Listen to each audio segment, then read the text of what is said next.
Hello दोस्तों, मैं दीप प्रजापति स्वागत करते हैं अंबिका यादव ऑफिशियल के चैनल पे। एक प्यारा सा गीत गाने जा रहे हैं। आप लोग को कैसा लगे कमेंट बॉक्स में जरूर बताइएगा।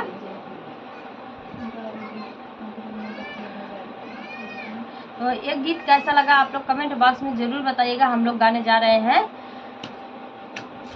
बगिया लागल बा चिरैया तनी उड़ाई दना नदी, बगिया लागल बा चिरैया तनी उड़ाई दना नदी, हे उड़ाई दना नदी, हे उड़ाई दना नदी, हे उड़ाई दना नदी, उड़ाई दना नदी। बगिया लागल बा चिरैया तनी उड़ाई दना नदी, बगिया लागल बा चिरैया तनी उड़ाई दना नदी। सोने के थाली में जेवना बनायो, सोने की थाली में जेवना बनायो, जेवन जेवैना बलम तनी मनाई दना नदी, जवन जेवना बलम तनी मनाई दना नदी। बगिया लागल बा चिरैया तनी उड़ाई दना नदी, बगिया लागल बा चिरैया तनी उड़ाई दना नदी, हे उड़ाई दना नदी, हे उड़ाई दना नदी, हे उड़ाई दना नदी।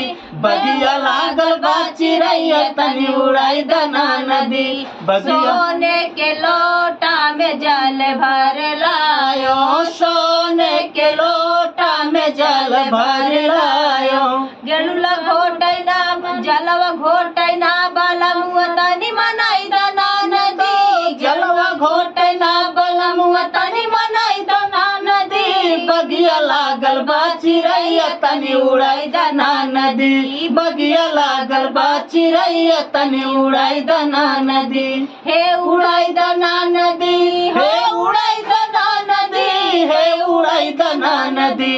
बगिया लागल बा चिरैया तनी उड़ाई दना नदी, बगिया लागल बा चिरैया तनी उड़ाई दना नदी। लांगवा हिलाए चिक बीरवा जरायो, लांगवा हिलाए चिक बीरा जरायो, बीरवा पूचैना बलम तनी मनाई दना नदी, बीरवा कूचना बलम तनी मनाई दना नदी। बगिया लागल बा चिरैया तनी उड़ाई दना नदी, बगिया लागल बा चिरैया तनी उड़ाई दना नदी, हे उड़ाई दना नदी, हे उड़ाई दना नदी, हे उड़ाई दना नदी।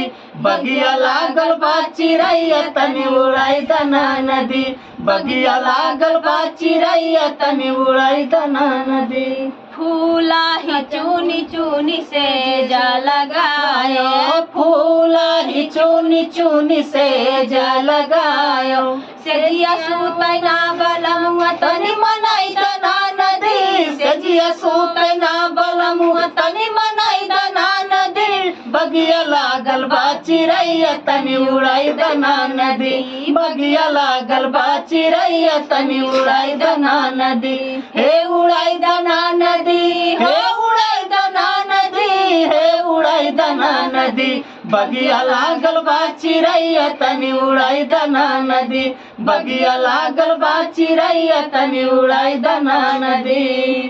तो ये गाना कैसा लगा आप लोग जरूर बताइए।